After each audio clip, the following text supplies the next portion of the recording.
Ania na ang mga dagkong balita karong adlaw sa One Mindanao. Grupo sa mga menor de edad nga nagrambol sa Coastal Road sa Barangay Lapasan sa Cagayan de Oro City nakuhaan og video. Traslasyon sa Poong Jesus Nazareno sa Davao City hitsas na. Pahalok sa Poong Jesus Nazareno ipahigayon sa Jesus Nazareno Parish sa Cagayan de Oro City, una ibalhin sa St. Augustine Metropolitan Cathedral. Presyo sa karneng baboy, manok ug baka misaka sa Davao City.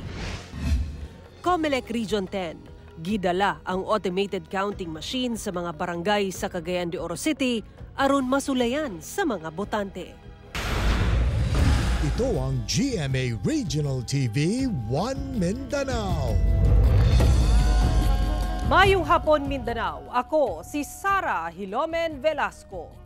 Grupo sa mga menor de edad nga nagrambol sa Coastal Road sa Barangay Lapasan sa Cagayan de Oro City nakuhaan og video. Usa ka menor de edad gihulog pa sa pangpang sa Coastal Road sa nakabanging grupo. Ang detalye sa report ni James Paulo Yap.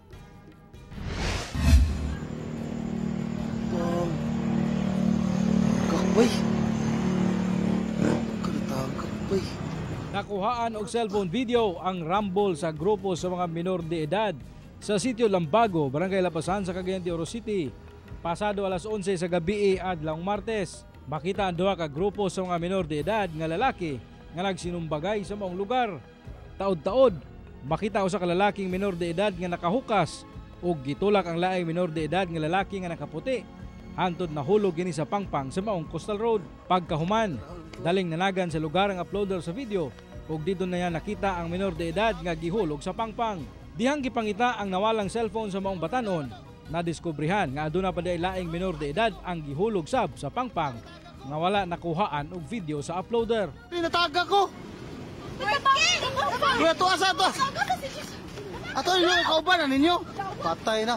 Sumala sa Cagayan de Oro City Police nga ang maong insidente dali kuno nga girespondihan sa Police Station 3 agora. Kining duha ka minor de edad nga nagpahangin-hangin didto matud pa sa iyang stepmother.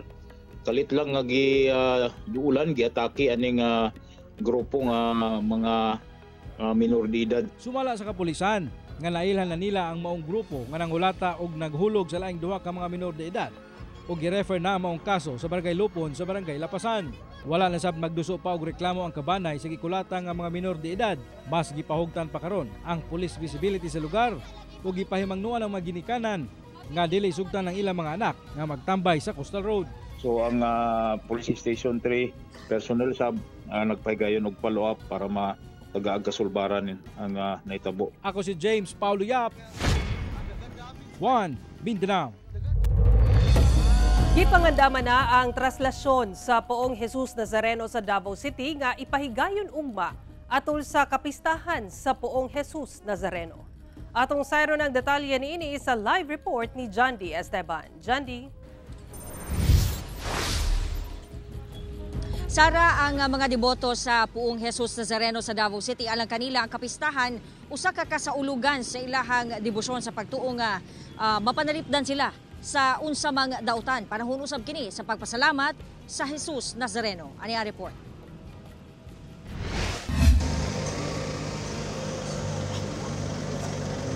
Alas 10 sa buntag kaganiha, naabot sa San Alfonso Parish sa Barangay Mandog sa Davao City ang replika sa Poong Jesus Nazareno, gikan sa St. Mary's Perpetual Rosary Parish sa Buhangin.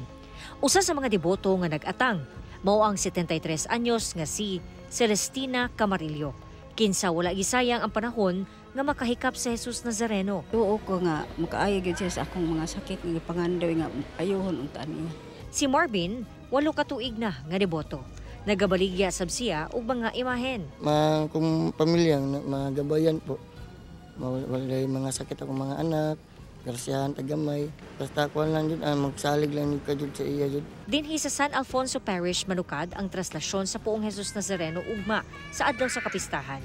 Alas 9 sa buntag, gipaingon sa Our Lady of Peña Francia Chapel sa Tigato. Ang misa ipahigayon alas 10 sa buntag nga pangunahan mismo ni Archbishop Romulo Valles. Og mga adlaw traslasyon mga 9 AM gikan dinhi padulong sa Deka, Our Lady of Peña Francia, awhag lang sa tanan nga unta kini nga kalihukan ato kining pagasalmutan, pagatambungan. Nangandam na sab alang sa kapistahan ang Black Nazarene GKK sa Newland Zona, Matina. Alas 4:30 sa kadlawon magsugod ang traslasyon. After sa traslasyon, misa 7 o'clock AM. Unya, doon na po mi misa sa alas 6 sa gabi. After sa among misa sa gabi, doon na mi cosplay sports fest sa mga bata. Samtang andam na sab ang mga i-deploy nga kapulisan sa Davao City Police Office aron masigurong hapsay ug malinawon ang traslasyon. Di po Nazareno, Davao City Police Officer na natay himo ana sir nga security plan for the activity. Ang DCPO sa kinatibukan dunay i-deploy nga 152 police officers ato sa kapistahan sa Jesus Nazareno ugma aron mapatunahay ang kalinaw ug kahapsay. Sara. Okay, daghang salamat, John D. Esteban. Atong sayro ng dugang pang mga balita sa Mindanao. Makauban nato si Cyril Chavez live sa Cagayan de Oro City. Cyril. Salamat, Sara. Giplastar na sa Roads and Traffic Administration ang ruta sa Traslasyon 2025 sa Poong Jesus Nazareno dinhi sa Cagayan de Oro City. Pipila ka mga nagunang dalan sa syudad pagasirad-an sulod sa pipila ka oras. Ani ang report. Plastar na ug andam na ang Roads and Traffic Administration sa ilang ipatumang temporary traffic scheme sa adlong Miyerkules ug Huwebes para sa Traslasyon 2025 subay sa kapistahan sa Poong Jesus Nazareno. Matod sa RTA nga andam na ang tanang personahe nga ilang i-deploy sa mga kadalanan nga mumando sa dagan sa trapiko, ingon man sa Engineering Department nga magbuntar sa mga barricade para sa mga dalan nga pasirad-an. Ready na kita, full force, no? Gani naana ang ato ang deployment nga mga personnel. Naka-assign na ang ilahang mga nangkadaiyang nga mga strategic areas. Pipila ka mga dalan ang pagasirad-an sama sa palibot sa St. Augustine Metropolitan Cathedral. Gikan alauna sa hapon sa Enero 8 hangtod alas 6 sa buntag sa Enero 9 sanglit dinhi magsugod ang traslasyon. Gikan sa Cathedral, muagi ang prosesyon sa puon sa Fernandez Street, mo left turn sa Don A. Velez Street. Dayon latason ang dalan hangtod muliko patuo sa CM Recto Avenue. Subayon gilayon ang CM Recto Avenue hantod maabot ang Jesus Nazareno Church. Tanan man nga mga salakyan gikan sa Isti nga bahin, labi na sa mga trucks, no, divert sila right turn sa Gusa nga diversion road to their destination sa dayon. Og kaning sa side pod nato sa May Carmen area resume raman kuan raman siya. And then ang mga private vehicles nato pwede nila i-take ang any alternate routes. Pasalig sa RTA nga ilang paningkamutan nga mamahimong minimal lamang ang epekto sa dagan sa trapiko sa maong traslasyon karong tuiga. Kauban si Jaybert Pairat, Cyril Chavez. 1 Mindanao. Karneng baboy, baka ug manok sa Bangkerohan Public Market sa Davao City mahal gihapon. Ani ang report ni John D. Esteban. Dinhi sa Bangkerohan Public Market sa Davao City, misa ka ang presyo sa karneng baboy. Ang pernaw kasim, 320 pesos per kilo, 370 pesos per kilo ang beli. Ang pork chop o giniling, tag 320 pesos matag kilo, ug tag 290 pesos ang kilo sa tiil. Taas gud siya ang presyo sa baboy karon. Kaya nga naman. Mahal man po na mong kumprada sa farm. Ang mga customer nagbagulbol na, apan way mahimo.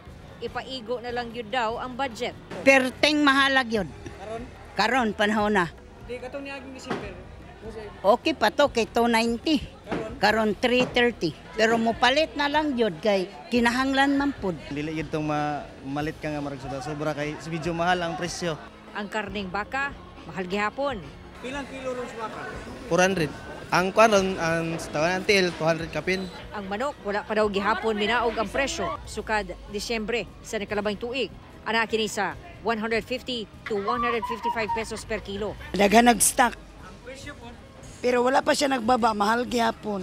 Hinoon ang karne sa kanding miubos. Karon ubos-ubos na kaysa katong December na imuhatag 750, 700, karon 600 na lang. Sumala sa Department of Agriculture Region 11. Supply gihapon ang reason ani ma'am. Gamay na siguro nangahurot na atong sa previous last year nato nga consumption, and then karon gamay na lang, so medyo gamay ang supplier, so sila ni saka sila. Hinoon regular daw ang monitoring sa DA sa mga palengke aron masiguro nga wala gapasulabi sa presyo ang mga naninda. Kauban si Melchor Awing sa kamera. Jandy Esteban, One Mindanao.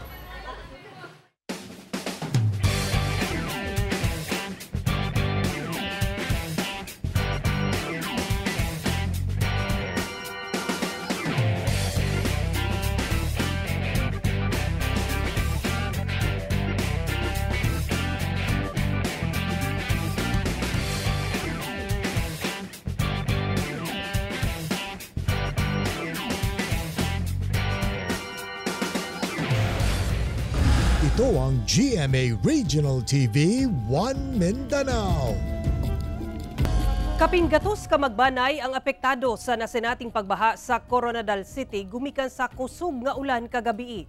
Samtang pipila ka barangay sa Alabel, Sarangani gibaha sab.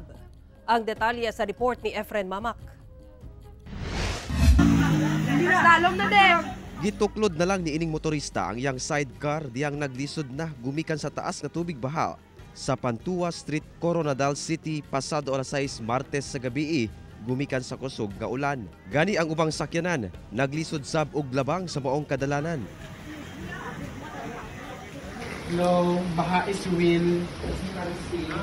Nasudlan sab og tubig baha kini usa ka boarding house sa barangay GPS. Gani iyahay og hipos sa mga gamit lakip lima sa tubig baha ang mga boarder. Gilayong nagpaygayon og rescue operation ang PDRRMO South Cotabato lakip clearing operation sa mga drainage ug suba sa syudad. Sa inisyal nga tala sa PDRRMO South Cotabato, anasa 137 ka magbanay gikan sa barangay San Isidro ang apektado sa maong pagbaha. Sa maong ihap, dunay 5 ka magbanay ang ipabakwit. Kagabi meron tayong ipinadala sa evacuation center natin sa Barangay Morales. And I think umabot ito sa 5 pamilya at immediately nakapag-provide naman tayo ng relief assistance, no, hygiene kit and food pack. Nagpaygayon sab og rescue operation ang Alabel MDRRMO sa mga apektadong residente sa kadalanan sa Barangay Ladol sa Alabel, Sarangani. Gumikan sab sa nasinating pagbaha. Palisuray sab sa paglabang ang mga motorista sa National Highway sa Barangay Kawas. Human ang pagbaha, makitang nanghapa na ang mga tinanom nga mga humay epekto sa pagkahumol sa tubig baha. Ang uban, gipangpanday na ang mga nagubang tindahan gumikan sa baha. Korting daghan ang bukong mga kahoy na nga anod. Pasulod niya gawas. Lapok. Padayon ang assessment sa MDRRMO Alabel sa ihap sa mga naapektuhan sa baha. As of damage, napat magkandak pa ta karon og damage assessment para mabalidate gyud kung naadun na bagyo yung mga damage sa mga panimalay. Sumala sa pag-asa ang maong pagbaha epekto sa localized thunderstorms. Kauban si Gary Balantay ug Bong Vicencio. Efren Mamak, One Mindanao.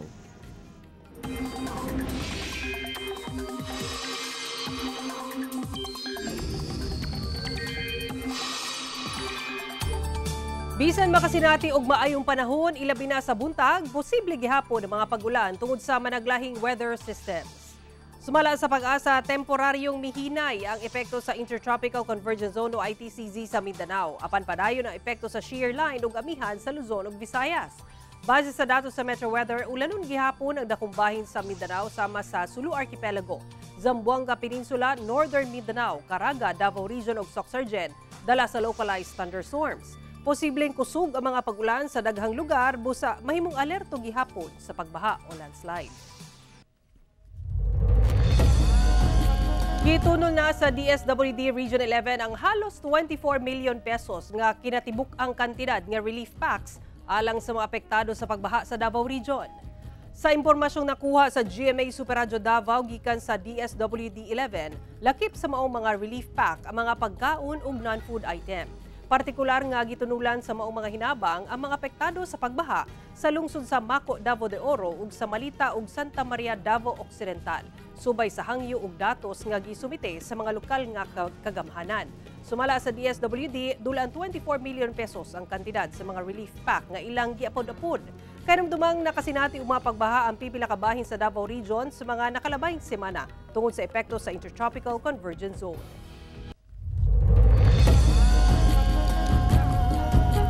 Arestado ang duha ka lalaki. Human nakuhaan og kapin milyon ka pesos nga kantidad sa smuggled nga sigarilyo sa Ozamis City. Nailhan ang duha ka sospek nga 29 anyos ug 30 anyos nga mga lalaking residente sa barangay Baliwasan, Zamboanga City.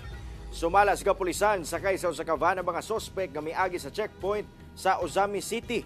Yang gi-inspeksyon sa otoridad, dito na nakita ang libuan ka rims sa mga sigarilyo nga giingong smuggled. Miabot sa 2,049 rims nga sigarilyo nga gibara-bara ang nagkantidad og kapin 1.2 million pesos ang nasakmit sa otoridad. Human walay mapakitang dokumento mga sospek. Gikustudiya na sa 2nd PMFC Misamis Occidental Headquarters ang mga sospek nga wala na mihatag og pahayag o mga kontrabando alang sa saktong disposisyon.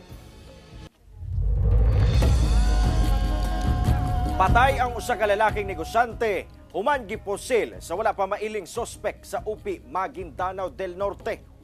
Dead on the spot kining usa ka lalaki human giposil sa kadalanan sa kilometer 30 Barangay Kibleg, UPI Maguindanao del Norte, Lunes sa hapon. Giilang biktima nga si Edwin Valdez, usa ka negosyante og residente sa nasangpit nga lugar. Sumala sa kapulisan, papauli na matud pa ang biktima padulong sa ilang balay sakay sa iyang motor. Yang gipusil kini sa mga sospek, 15 gileyong misibat human ang krimen. Nakaangkon ang biktima og daghang igo sa bala sa lawas hinungdan sa hinanaling kamatayon niini. Hustisya ang panawagan sa kabanay sa maong biktima.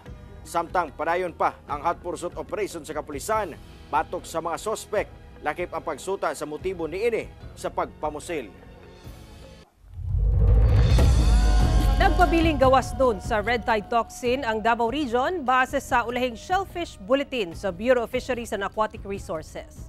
Sa nakuang impormasyon sa GMA Superradyo Davao, base sa pahayag sa BFAR, unom ka mga lugar sa nasud ang nagpositibo sa red tide. Kini ang Dumangkilas Bay sa Zamboanga del Sur, karagatan sa Daram Island ug Irong-Irong Bay sa Samar, Matarinaw Bay sa Eastern Samar, coastal waters sa Tungawan sa Zamboanga, Sibugay, ug coastal waters sa Biliran Island sa Biliran Province.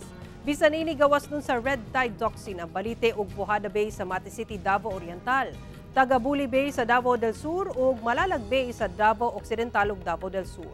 Apan paimangno sa BFAR kuno galing magpositibo ang usa ka lugar sa red tide, dili luwas kaunon ang bisan unsang klase sa kinason ug alamang.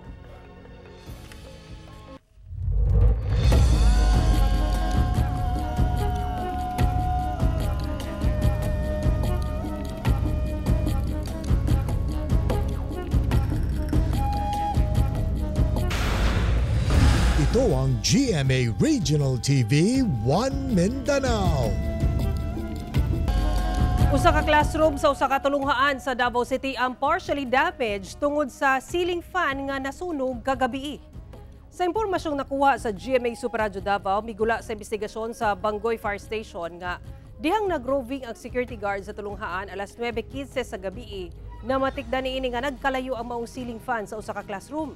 Giling responde ang kabomberuhan ug daling natabang ang sunog human lang sa 10 minutos.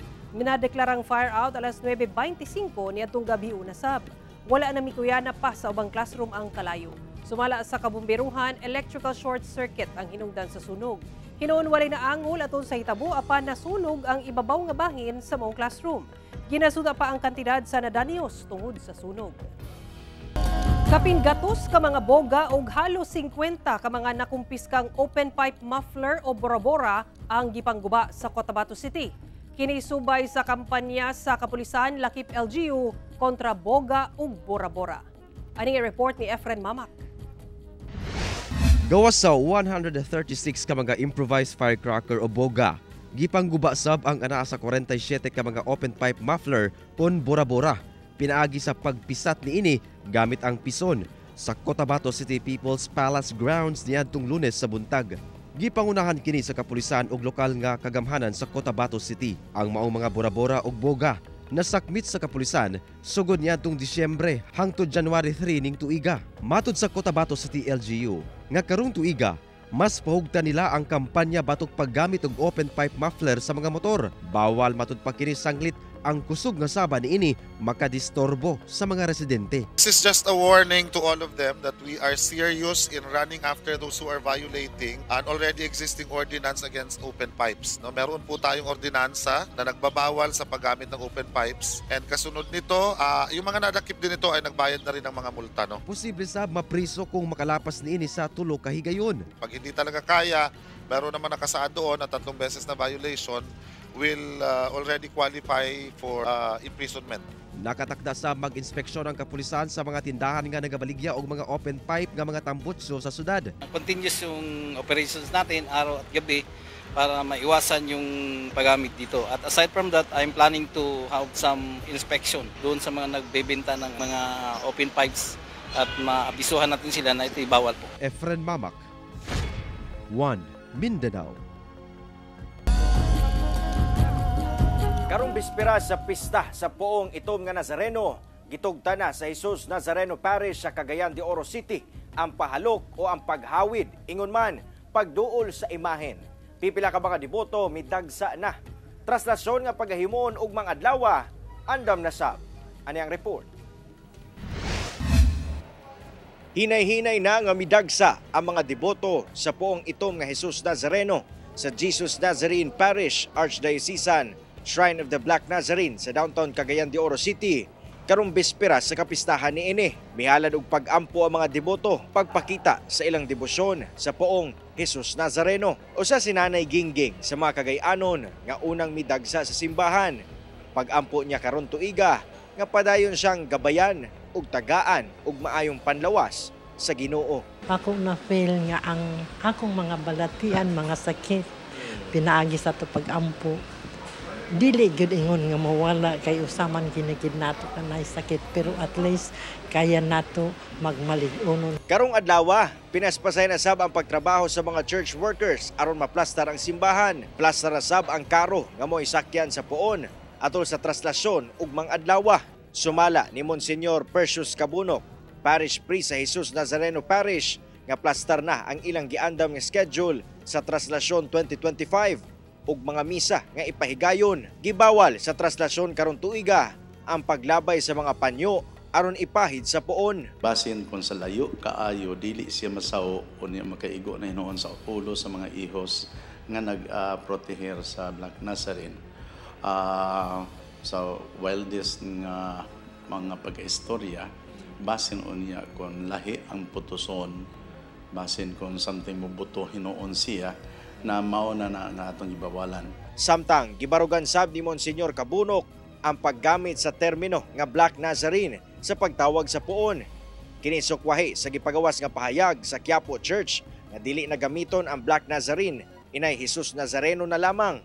Matod ni Monsignor Cabunok nga gisubay lamang nila ang naandan og wala pay opisyal nga mando nga ilang nadawatan gikan sa Catholic Bishops Conference of the Philippines kun CBCP. Samtang hugot sab nga seguridad ang ipatuman sa kapulisan alang sa traslasyon. Pipila ka mga lugar nga agian sa prosesyon ang mawadan og signal apan paghuman sa traslasyon ibalik ra gilayon aron dili mabalda ang komunikasyon sa syudad. So layer by layer, no, andun ay tulo ka layer ang atong gimugna nga security o kining human chain atong gimugna diya sa pag hatag seguridad sa imahe nga iwasan nato ang stampede. Kauban si Jaybert Pairat, Cyril Chavez, One Mindanao. Dinala sa Comelec 2nd District sa Cagayan de Oro City ang automated counting machine kon ACM ngadto sa mga barangay sa ikalawang distrito sa syudad aron masulayan sa mga botante. Ang detalye sa report ni James Paulo Yap. Gidala sa Comelec Cagayan de Oro City 2nd District Office ang automated counting machine kon ACM sa barangay Balubal sa Cagayan de Oro City. Kini kabahin sa ilang voter education campaign alang sa umaabot 2025 midterm elections. Sukad December 2024, kinina ang ikaunom nga ACM Roadshow nga gipaygayon sa Comelec 2nd District. Target niini nga maedukar ang mga botante sa mga barangay. Una pa man ang May 2025 elections. Practice sa paglunod gyud sa balota. So pakita nga unsay mga salient features sa atong ACM. Aron makita nga mao gini ang atong gamiton karong May 12, 2025 nga election. Dako ang kalipay ni Charol Sahol na personal niyang nasulayan ang automated counting machine. Mas easy siya karon kaysa katong sa una. Kay katong sa una ang iyahang resibo ikat pa sa teacher karon automatic ka siya makat sa machine. Okay ra sada siya.